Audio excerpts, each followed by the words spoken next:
extremely important for those who struggle with a mental illness.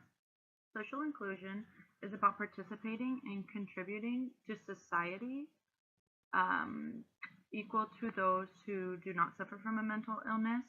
This means that someone with a mental illness could have a job and maintain that job and keep it, or have housing and be able to feel safe and secure there and keep it, or just maintaining above the poverty line and not being and living in poverty. I believe that employment and housing and poverty are all really closely linked together.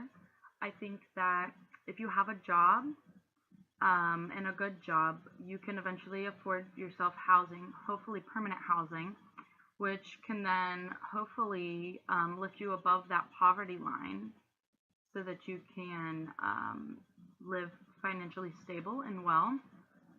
I think that in employment, social inclusion is extremely important because hiring someone with a mental illness, it may be difficult for them to work, but you have to be able and be willing to make accommodations for them so that they not only can understand and do their job correctly, but that they can do it in a safe way for them.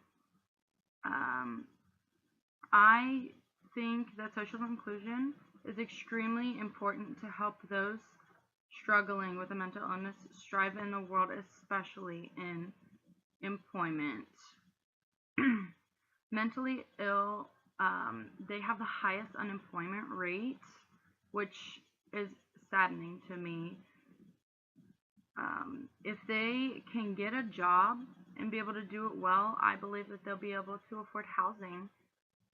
And even though they might have to have some accommodations made to, help them do something that may seem easy to someone and may be a little difficult to them, I think that including them and making those accommodations is vital for that person.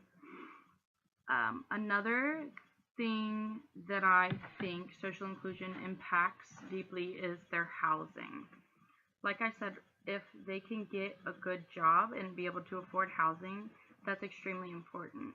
Those with a mental illness need somewhere that they can feel safe and secure.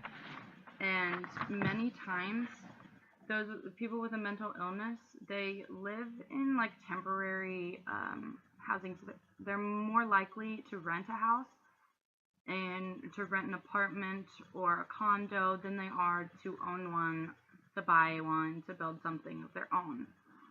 So that can lead to this person feeling uncertain and not safe because they're not sure how long they're going to live there. And this could cause more problems for them. This could make their mental illness even worse by causing stress, or they may suffer from some more depression or things like that because they're not safe in their own home and they don't know how long they're going to be there, where they're going to be next if, things can't be permanent for them. It's scary.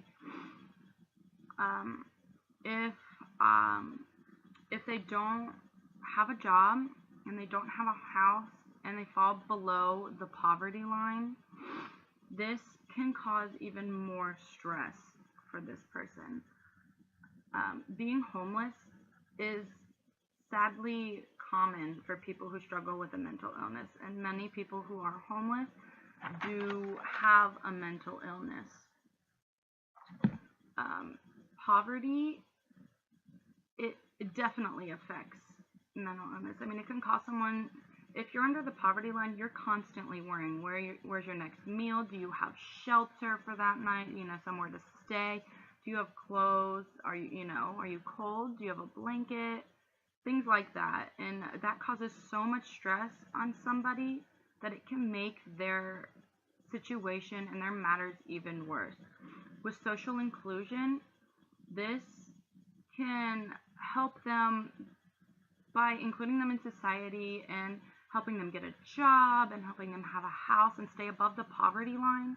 This helps them with their mental illness. That could be an extremely important thing for mental illness. This means that it could possibly even, help them recover if recovery is something that is in reach. Their mental illness can get better, or maybe just lessen a little bit. So that's why I think that social inclusion is extremely important.